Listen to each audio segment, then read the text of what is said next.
Porque tu Radio Felicidad piensa en los temas que te importan a ti y a los tuyos. Chateando en familia con Regina Alcover. En tu Radio Felicidad. El tema de hoy es... Hoy vamos a hablar de la gastritis y las úlceras, algo muy molesto para el ser humano, pero uno tiene que estar preparado y sobre todo ser muy cuidadoso. Para eso Radio Felicidad ha invitado a un médico especialista gastroenterólogo, que es el doctor Héctor Velarde, que nos regala su tiempo, que para los médicos el tiempo es tan valioso, así que hay que aprovecharlo. Buenos días, doctor Velarde, ¿cómo está? ¿Cómo amaneció? Muy buenos días, Regina. Muy bien y con muchas ganas de compartir y poder conversar sobre un tema tan importante y tan del día a día para nosotros como es la gastritis y como son las úlceras. Exactamente. Una de las primeras preguntas, ¿la gastritis y las úlceras son enfermedades que se producen en el estómago o en el duodeno? Pero ¿qué las ocasionan?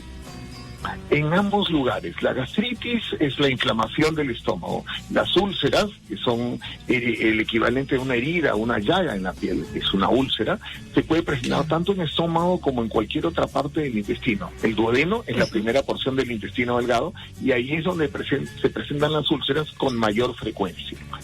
¿Qué las ocasiona? Usualmente puede ser debido a antiinflamatorios, puede ser debido a exceso de usos de corticoides, por eso hay que siempre ser prudentes con la sobremedicación. Y algo muy prevalente en Perú es la bacteria, una bacteria que la vemos mucho aquí, que es el Helicobacter pylori. El Perú es el segundo país en el mundo con mayor prevalencia de Helicobacter, que produce gastritis, úlceras y nos pone en riesgo de cáncer de estómago.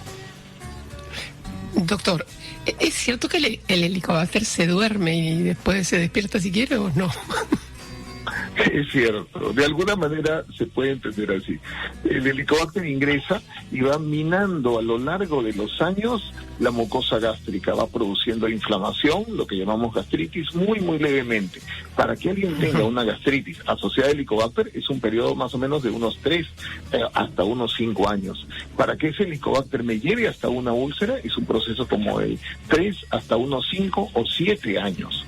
Por lo tanto, amerita un control, un seguimiento, y cuando tenemos síntomas de alarma, pues tenemos que chequearnos.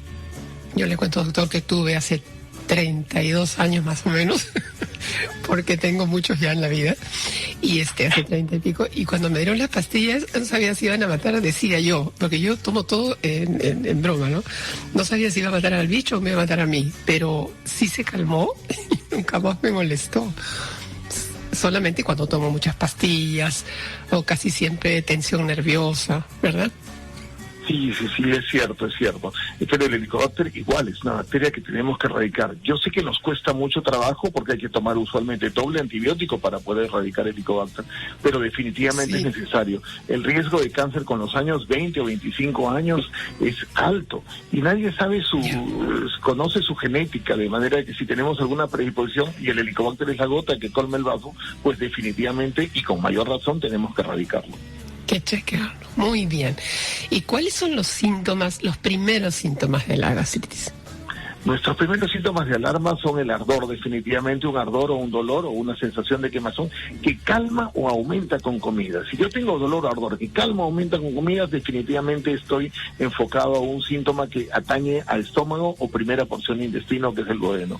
Lo segundo que nos asusta mucho para nosotros en su signo de alarma es la sensación de llenura precoz, la sensación de llenarse con poca comida. Si alguien comía antes un plato de sopa y ahora con medio plato de sopa se siente lleno, definitivamente ya estoy encaminado a un problema de alarma y tengo que ir al especialista, al gastroenterólogo o por lo menos al médico de familia que tengo al lado para poder hacer el chequeo y el estudio pertinente.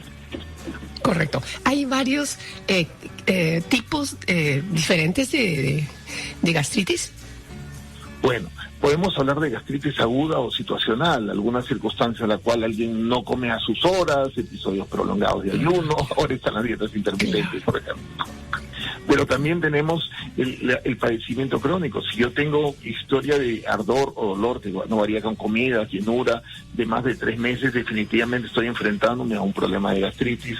de repente crónica. Ya tengo que ameritar el estudio endoscópico, entrar a revisar. Si paso los 30, 35 años, con mayor razón necesito mi endoscopía. Y si hay signos de alarma como baja de peso, historia de sangrado, heces negras, de repente, definitivamente con mayor necesito urgentemente mi estudio endoscópico. Correcto. Ahora vamos con la música aquí en Radio Felicidad, doctor. Nos quedamos con usted un ratito, si nos espera, por favor, porque tenemos más preguntas para usted, del público y de nosotros. Gracias por estar. Estamos aquí con nuestro querido invitado, el doctor Héctor Velarde, gastroenterólogo, que luego pasaremos, por supuesto, sus teléfonos y su manera de contactarlo por las redes sociales. Vamos con una canción, En Felicidad, la música de tu vida.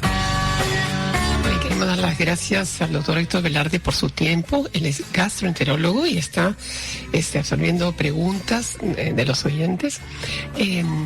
¿Cuáles son los factores que aumentan el riesgo de padecer estas enfermedades? Y el tratamiento para la gastritis y las úlceras, ¿cuáles son? Bueno, definitivamente entre los factores de riesgo para desarrollar gastritis o desarrollar úlceras, primero tenemos el uso y abuso de antiinflamatorios no esteroideos. Es una costumbre muy dada. Acá vemos por un dolor... Tiene un resfrío, se toma algún antibiótico. Sí, y comienzan los antiinflamatorios y son para nosotros un dolor de cabeza, a veces antiinflamatorios muy intensos, muy fuertes, ketorolaco, ketoprogeno, que con el tiempo, y los tomamos por periodos muy largos, y eso nos puede llevar a gastritis o a úlceras. El uso se diagnostican solos, ¿no? También. Claro. Sí, uso y abuso de corticoides también. De hecho, el Helicobacter termina siendo una de las causas más importantes en Perú, como decía. Somos de los países más prevalentes en el mundo en Helicobacter pylori. Es una bacteria que se da en agua, alguna verdura mal lavada, un jugo, un refresco.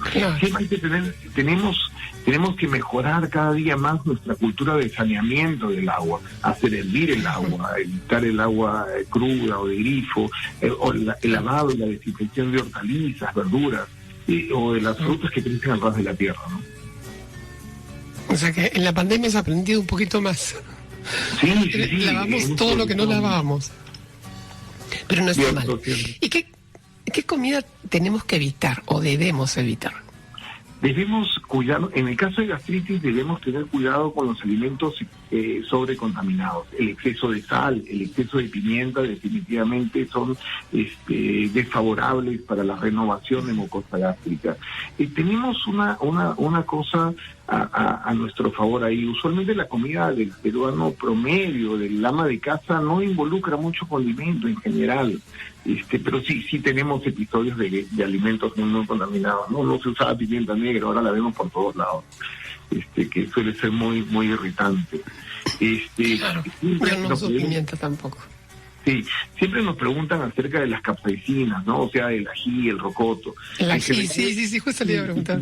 El ají y el rocoto estimulan regeneración de mucosa gástrica, o sea, de alguna manera nos favorecen. Entonces, no tenemos por qué necesariamente suspenderlo. Hay un punto ahí. Si alguien tiene una inflamación del esófago, una esofagitis, dolor en el pecho, etcétera, el esófago está inflamado, que tiene muy poca capacidad de reparación, o un reflujo muy intenso, sí debería tener mucho cuidado con las capsaicinas, porque por ese evento, por la inflamación esofágica. Pero por gastritis o por úlceras realmente no tengo por qué suprimirla significativamente, ¿no? Eso sí es recordar que todo en exceso siempre va a hacer daño, ¿no? Claro. ¿Y cómo podemos, cuidándonos, podemos prevenir la gastritis y las úlceras, no? Tenemos muchas cosas importantes ahí. Primero, el manejo del agua es importante, como lo hemos dicho, para prevenir la infección por el Helicobacter pylori, el lavado de manos, todas esas cosas son importantes. Segundo, tenemos que tratar de tener cuidado con la sobre y exceso de medicación antiinflamatorios, corticoides, algunos antibióticos, etcétera. Cuidar nuestra microbiota, nuestra flora intestinal. Tercero, es importante el comer a nuestras horas. Tratar de evitar el último alimento del día tiene que ser 3 horas y media antes de acostarse, o desarrollar el sano hábito de caminar después de la cena. Tratar de evitar limitarnos con el uso de exceso de irritantes tipo pimienta, sal, tabaco, alcohol. son hábitos que cada vez los vemos menos en estas nuevas generaciones, pero donde tenemos que tener siempre mucho cuidado. Y los controles pertinentes, por Dios, los controles, cada 5 años tratar de por lo menos acercarnos al especialista para nuestro estudio de estómago, nuestro despistaje. Si ya pasamos los 35, 40, 50, pues es la hora en que nos toca hacer el control endoscópico. De hecho, el cáncer de estómago no siempre da síntomas, no siempre avisa. Si hay llenura o baja de peso, tengo que chequearme. Correcto. Otra cosa, doctor, hablamos de alcohol. ¿El vino lo consideran alcohol? Yo he conocido personas que toda su vida han tomado una copa de vino en la cena y en la comida y nunca les ha pasado nada. ¿Eso es porque se acostumbran desde jovencitos? En España, por ejemplo, no se entiende no ir a una cena que te den una copa de vino. Yo siempre, cuando lo he tomado, lo bambeo, digo yo, le pongo gaseosa. Sí, en general el hábito de la copa de vino para prevenir, para apoyarnos en temas coronarios, el uso de resveratrol, antioxidantes, todo lo bueno que aporta definitivamente nos ayuda. Igual que el papel de la cerveza en pequeñas, pero hablamos de cantidades moderadas, ¿no? Un vaso, una copita, etcétera. El exceso es el problema, y sobre todo el exceso y el abuso de licores pesados, ¿no? Con gran cantidad de alcohol. Definitivamente ahí pues nos pone en riesgo no solo de problemas de gastritis, sino nos pone en riesgo de enfermedad hepática, de enfermedades hepáticas, ¿no? De hecho, la enfermedad hepática alcohólica no es infrecuente en nuestro medio, y tenemos el problema que el peruano promedio tiende a ser un poco sedentario. El hábito de ejercicio es algo que no lo estamos cultivando mucho en estos últimos tiempos, peor por la pandemia. Entonces entramos en enfermedad grasa hepática, le ponemos alcohol y 1 más 1 a veces no suma 2 y no suma mucho más. Claro, yo camino todos los días, pues hace ya un tiempo, desde que yo por el ejercicio de la pierna, de las operaciones, pero yo le recomiendo a todo el mundo que lo haga. Doctor querido, muchísimas gracias por estar aquí en Radio Felicidad, al doctor Héctor Velarde, gastroenterólogo. Lo encontramos en la clínica Ricardo Palma y también en sus redes sociales. Y ahí es esa página importante sobre los intolerantes a la lactosa, ¿verdad, doctor? Sí, tengo una página de soporte para intolerantes a la lactosa que no ves, es una página pequeñita, pero cada día está creciendo más. Es la lactosa que no ves. Sí, es la intolerancia más frecuente. ¿Y un teléfono, un WhatsApp al que uno se pueda comunicar? Sí, puede ser al 997-97-6226 o al 224-0971, que es la central de gastroenterología. Por favor, doctor, ¿lo puede repetir? Porque ha volado tanto que me he quedado en los 5 números primero. Ok, 224-0971, que es la central de la gastroenterología de la clínica Ricardo Palma, o al 997-97-6226. 6226. Correcto, doctor. Encantada de conversar con usted, doctor Velarde, gastroenterólogo de la clínica Ricardo Palma, y es que nos ha dejado todos los datos. Y la lactosa que no ves es una página en el Facebook, en Instagram. En Facebook. En Facebook. Muy bien. En el Facebook está al alcance de todos.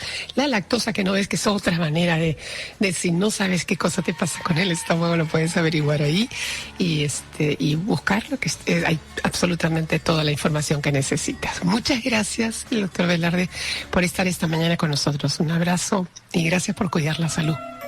Gracias, muchísimas gracias, Regina, por la oportunidad. Gracias.